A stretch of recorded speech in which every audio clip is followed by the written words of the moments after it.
एक बार गांव में एक बूढ़ा अपने पोते के साथ रहता था।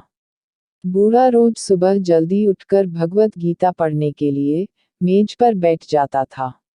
उनका पोता दादाजी का प्रशंसा करता था और अपने दादाजी जैसा बनना चाहता था।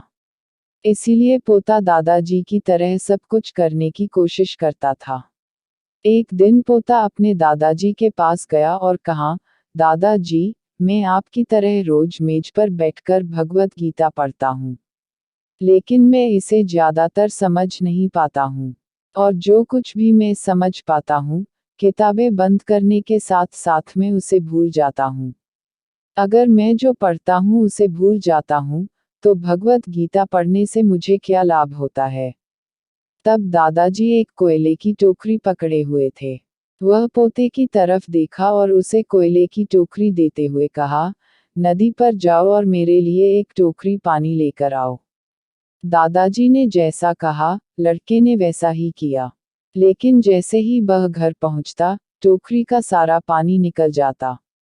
दादाजी ने मुस्कुराते हुए कहा, वापस पानी लेने के लिए नदी में जाओ और फिर से कोशिश करो, लेकिन इस बार थोड़ा तेज चलने की कोशिश करना। लड़का मान गया और इस बार नदी से पानी लेकर जल्दी घर पहुंचने के लिए तेज भागा।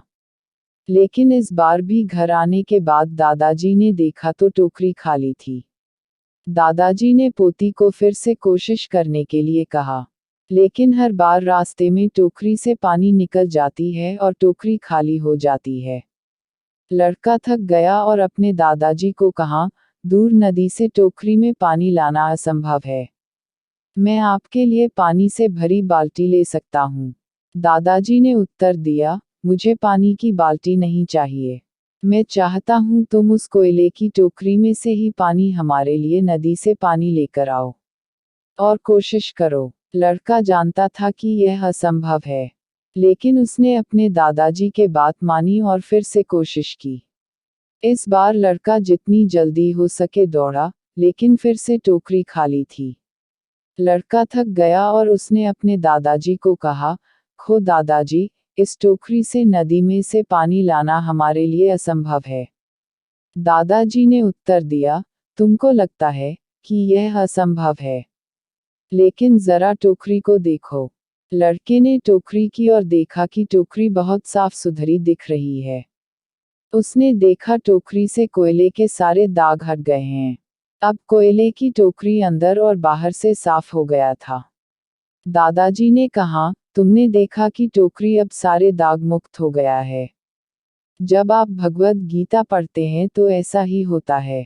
तुम जो पढ़ते हो, उसे तुम समझ या याद नहीं रख सकता है, लेकिन यह शब्द तुमको अंदर और बाहर से बिल्कुल बदल देगा।